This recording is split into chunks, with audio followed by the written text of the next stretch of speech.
그 다음에 스톡 옵션 관련돼서는 말씀드린 대로 중요한 게 크게 두 가지가 있을 수 있습니다. 먼저 첫 번째, 기존 투자자들이 승인을 하지 않는 거를 내 멋대로 할 수가 없어요. 회계사님 지분이 내가 3분의 2 이상 되니까 내 코파운더랑 포함해서 내 임의대로 절차상 진행하면 되지 않겠냐. 물론 법적으로는 크게 문제가 없겠지만 그렇게 할 경우에 투자자들한테 윗보일 수 있겠죠. 그 말이 무슨 얘기냐면 내가 후속 투자를 받아야 되고 내가 추가적으로 더 투자자들과 관계를 갖고 계속 자금을 조달받아야 되는데 기존 투자자들과 관계가 틀어지면 후속 자금 투자가 어려워요. 그렇죠. 일반적으로 물론 신규 투자자들도 있지만 기존에 투자했던 투자자가 후속적으로 만든 펀드를 다음 또 투자 라운드에 이어서 투자를 해주는 경우도 많거든요. 그러면은 지금 나를 제끼고 이런 거죠. 나를 제끼고 너가 혼자 승인해서 뚝딱뚝딱 해? 이거는 용납하기 어렵죠. 그래서 투자도 받고 스톡옵션도 하고 이게 점점 뭔가 사람들이 이렇게 많아지니까 그렇죠. 그 사이에 이렇게 네. 드라마들이 많을 것 같습니다. 근데 자 다시 돌아와서 기존 투자자들 동의 절차 필요하고 그 다음에 이제 계약서에 어떠한 것들을 이제 기재하냐. 요게 이제 핵심적인 게 세 가지가 있는데 바로 행사 가격과 주식에 대한 행사 수량, 그 다음에 행사 기간. 사실 이 세 가지가 제일 중요합니다. 먼저 이제 행사 가격은 내가 한 주당 얼마에 이 주식을 살 수 있는지에 대한 가격이기 때문에 종업원 입장에서는 예를 들어 행사 기간이 2년이라면 2년 뒤에 내가 행사를 했을 때 이 회사에 돈을 넣어야 돼요, 실제로. 돈을 넣어야 되는데 부담스러우면 안 되잖아요. 물론 내가 주식을 싸게 샀다고는 하지만 그 주식이 당장 팔 수 있는 건 아니잖아요. 그렇죠. 그런데 돈부터 먼저 넣어야 되기 때문에 돈에 대한 부담이 있습니다. 정하기가 쉽지 않겠는데요, 이게.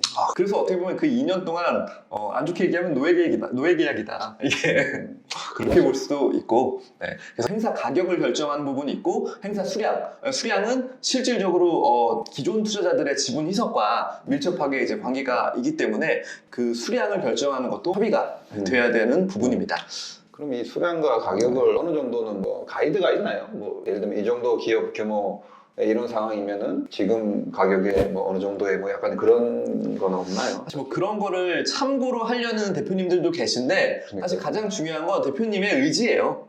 이게 왜냐하면 가장 그 직원들을 잘 알고 있고 대표님이 가장 투자자들과의 관계성도 갖고 있고 중간에서 본인의 지분 이석도 당연히 수반되는 거거든요. 그러면 예를 들면 얘한테 내가 금액적으로 환산하면 진짜 열심히 해서 잘 되면 얘한테 얘한테는 한 1억도 그냥 쉽게 줄 수 있다 이런 느낌이면 그 금액에 맞춰서 약간 그렇죠. 어떤 예측을 해서 이게 2년 뒤면 얼마 정도 갈 거다 이제 그렇게 하겠네요. 그래서 저한테 변리사님처럼 물어보는 대표님들이 계셨어요. 어느 수준으로 해야 되냐. 근데 제가 이제 하나의 예시를 좀 가이드라인으로서 이런 것들을 고려해 볼 수 있겠다 하나 알려드렸던 게 그때가 이제 뷰티 관련된 뷰티 화장품 물질을 개발해서 제조를 하는 그런 스타트업이었는데 그 스타트업에서 최초로 스톡 옵션을 발행하려고 했고 기존 투자자들도 발행을 해라. 팀 멤버들 고생도 했고 앞으로도 더 노력해야 되니까 오케이 이렇게 수락을 받은 거죠. 그런 상태에서 본인이 이제 그 범위나 뎁스를 이제 결정하면 되는데 그 시점에 어느 수준까지 하는 게 맞겠습니까? 저한테 이제 여쭤봤을 때 제가 이렇게 말씀드렸죠. 사실 이제 종업원 입장에서 보기에 자기가 지금 이 스타트업에 받은 월급으로 고생을 열심히 했는데 예를 들어 이 동종업계에 탑 기업이 있을 거다 또는 상위권 대기업 기업들이 있을 거다. 그들의 이제 연봉이 있을 거잖아요. 이 연봉과 이 사람의 연봉의 갭 차이는 분명 있을 거니까 그렇죠. 그 갭 차이를 만약에 이 사람이 과거에 한 2년 또는 3년 동안 고생했다. 그 3년 동안의 갭 차이가 있을 거니까 이 갭 차이를 스톡 옵션 부여 시점에 메꿀 수 있는 행사 이익으로 계산해서 제시하면 어떻겠냐. 이렇게 얘기하면 본인 입장에서는 내가 이제까지 고생한 것들이 어찌됐건 아모레퍼시픽이 연봉업계 1위다. 그러면 거기랑 내가 지금 1년에 2천만 원 정도 갭 차이가 있었는데 3년이면 6천만 원이니까 6천만 원의 행사 이익을 지금 사인을 함으로써 나는 이 사이버머니 같은 거긴 하지만 아직 실현되지 않았지만 거의 그냥 확보가 된 거고 그 다음에 그 이상부터는 우리가 후속 투자를 계속적으로 기업 가치를 높이면서 받을 거니까 이 6천만 원은 계속 늘어날 것이다. 계속 밸류가 올라갈 테니까 그러한 기대감을 갖게끔 설계를 해서 제안을 하면 어떻겠냐 이렇게 이제 말씀을 드렸죠.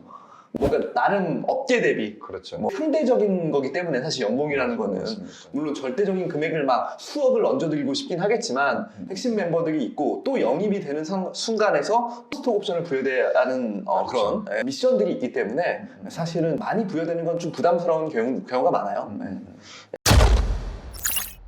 그 다음에 벤처기업 인증을 받은 스타트업들한테는 종업원이 아닌 다른 사람들한테도 스톡 옵션을 부여할 수 있는 규정이 있습니다. 네, 그게 별도로 벤처와 관련된 특별법을 규정하고 있는 어떤 법이 별도로 존재하는데요. 거기에 벤처기업 인증을 받으면 기본적으로 일반 중소기업 대비 스톡 옵션을 발행할 수 있는 어떤 주식 수도 일반 기업은 10%인데 벤처기업은 발행 주식 총수의 50%까지 발행을 할 수 있습니다.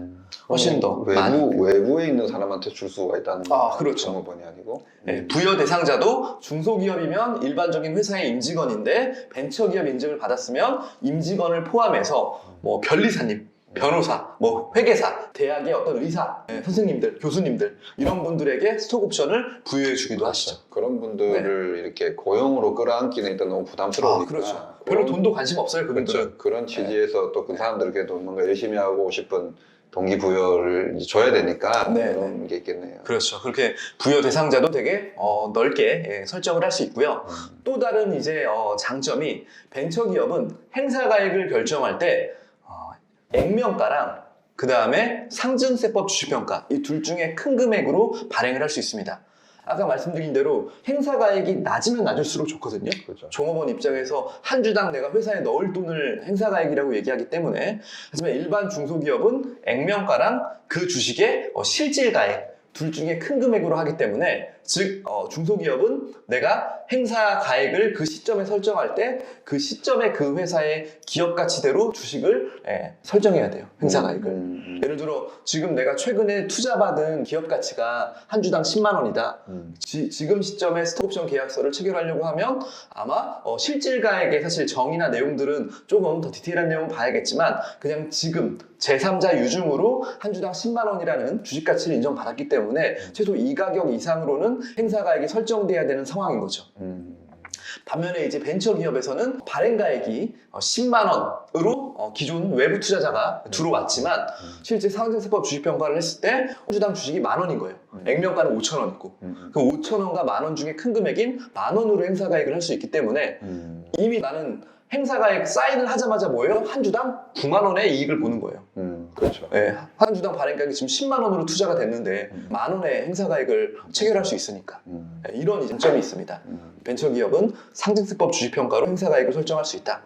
심지어 벤처기업은 액면가액으로도 행사가액을 설정할 수 있어요. 근데 그거는 신주 발행 방식으로 스톡옵션을 부여하고 부여 당시 한 명당 행사이익의 차액이 5억 원 이상이고 그 금액이 이제 권면가액 이상일 경우 뭐 이러한 세 가지 조건을 만족할 때 액면가액으로 발행이 가능한데 규정은 그렇게 돼 있는데 실무적으로 액면가로 발행하는 경우는 거의 없어요.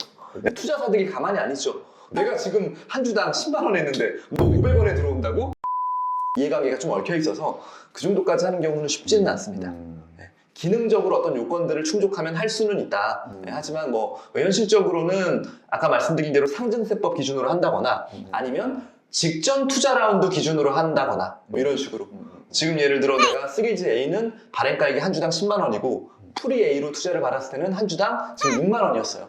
그러면 지금 10만 원 이후에 행사가액을 결정할 때 직원한테는 6만 원에 하게 해주겠다. 그렇죠. 이런 식으로 하면 좀 더 혜택이 있는 거죠. 그렇죠. 그러면 그거를 하기 위해선 후속으로 들어온 투자자나 기존 투자자나 그 정도는 오케이 인정하겠다. 약간 이러한 합의, 어떤 공통의 결정이 좀 따라야겠죠. 한 단계 정도 해주는 게 좀 적절하겠네요. 보통 양쪽 다 약간 그렇죠. 수긍할 것 같은데 너무 전 단계로 가면 뭔가 좀 해먹는 느낌이 약간 그런 게 있으니까.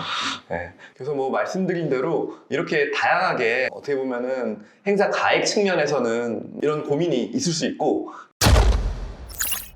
그럼 실제로 예를 들어 그 근무 기간이 2년이고 2년을 채웠을 때 내가 행사를 할 수 있는 권리가 확정이 되잖아요. 그 시점에 행사를 하면 직원 입장에서 또 세금 이슈가 발생하거든요. 그래서 세금에 대한 얘기를 좀 말씀드리고자 합니다. 이제 행사를 하면 행사 이익이라는 게 생기죠. 그 이익은 행사 시점에 그 주식의 시장 가치 마이너스 행사 가격 이게 이제 한 주당 행사로 인한 행사 이익인데 예를 들어 내가 행사 가격이 만 원이고 지금 현재 시점이 10만 원이면 주가가 한 주당 이제 9만 원이고 9만 원에 뭐 100주면 900만 원이 되겠죠.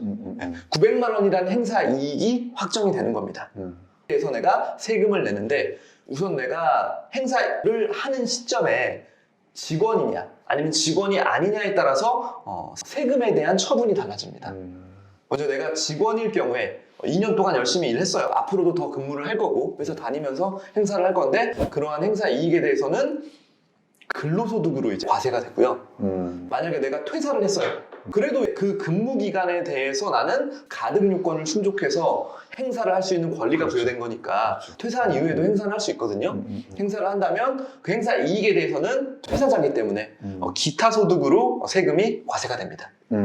세금의 어떤 종류가 다르기 때문에 세율도 달라요. 둘 다 근로소득일 것 같았는데 그렇지는 않네요. 네, 퇴사를 제 생각에는 이전에 일한 거에 대한 대가라고 생각을 했는데 어쨌든 그 시점이 퇴사 시점을 기준으로 그렇죠. 그렇게 바뀐다. 왜냐면 근로관계가 종류가 됐기 때문에 현재 근로관계를 보는 그렇죠. 4대 보험 뭐 등록돼 있는 상태가 아닌 거죠. 그렇네. 그래서 이제 네네. 기타 소득, 근무 기간 중에는 근로소득. 근로소득이면 아시다시피 간이세액표에 따라서 원천 징수를 하고 뭐 연말정산을 해서 뭐 실제 세액을 확정하겠죠. 그게 일반적인 절차인 것이고 퇴사 이후에 행사할 경우에는 기타 소득으로 과세가 되면서 단일 세율인 기타 소득은 지방세 포함해서 22%거든요. 그 22%에 대한 원천 징수를 해서 세무서에 회사가 납부하도록 되어 있습니다. 그러면 금액이 크면 기타 소득이 좋은 거 아닌가요? 꼭 그렇지 않은 게 예를 들어 내가 근로소득 세율이 지방세 포함해서 44%다. 그렇죠. 그렇죠. 그러면 기타 소득이 22%면 더 낮은 거 아니냐 이걸 선호할 수 있겠지만 기타 소득이라는 게 300만 원이 초과될 경우에 행사 이익이 300만 원 초과될 경우에는 전체 금액을 다음 연도 종합소득세 신고할 때 합산과세 됩니다. 그래서 별로 의미가 없어요. 그렇네요. 네. 그 다음에 뭐 내가 이 세율 때문에 퇴사를 하고 안 하고 이런 결정을 잘 하진 않죠. 그런 고민을 할 수 없게 만들어놨네요. 퇴사 때문에 세율을 아낄 수 있다면 사람들이 다 또 나가버리는 문제가 생길 수도 있으니까. 그래서 종합소득에 합산과세되기 때문에 크게 의미는 없다. 그 다음에 벤처기업의 스톡옵션은 세제 혜택이 있습니다. 그 세제 혜택이 크게 조세특례 제한법에서 규정하고 있는데 비과세 특례, 납부 특례, 그 다음에 과세 이연 특례 이 세 가지가 있습니다. 먼저 비과세 특례는 벤처기업이 스톡옵션을 부여했고 그 스톡옵션을 행사함으로 인해 그 직원이 행사 이익이 발생하는데 그 이익이 3천만 원이다. 그럼 최대 3천만 원까지는 세금을 납부하지 않아도 됩니다. 이야, 네, 비과세가 적용되죠. 굉장한데요, 3천이. 이게 최근에 이제 5천만 원까지 이제 늘 거라는 입법 예고가 되어 있는 걸로 제가 알고 있는데 계속 증가시키려고 하고 있습니다. 예전에는 2천만 원이었고 비과세 이익이 지금은 3천만 원, 이제 5천만 원까지. 그러니까 스타트업을 장려하고자 하는 어떤 정부의 정책이 반영이 된 거죠. 그래서 이런 특징이 있고 또 하나 행사 이익이 너무 많다. 그럼 아까 말씀드렸다시피 나는 지금 비상장 주식을 사느라고 회사에 돈을 넣는데 그것 때문에 이익이 생겨요. 그렇죠. 그럼 이익에 대해 세금을 또 내야 돼. 나는 지금 돈을 벌기 위해 돈을 넣지만 좀 약간 억울한 마음이 있는 거죠. 그렇네요. 네. 회사에 돈도 넣고 세금도 내고 행사 이익에 대한 세금이 크면 5년간 분할 납부하도록 하는 특례 규정이 있습니다.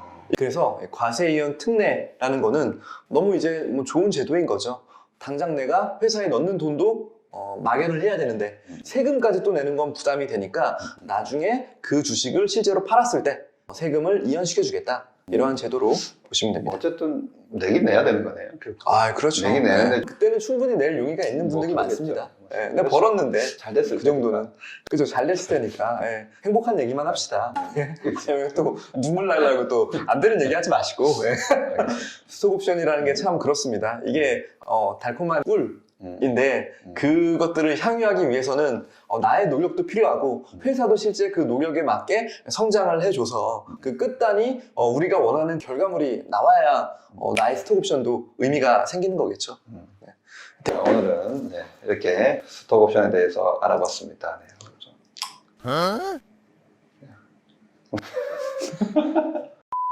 자, 오늘 이렇게 스톡옵션에 대해서 알아봤습니다. 다음에도 더 좋은 컨텐츠로 찾아뵙는 스타트업 랩이 되겠습니다. 감사합니다.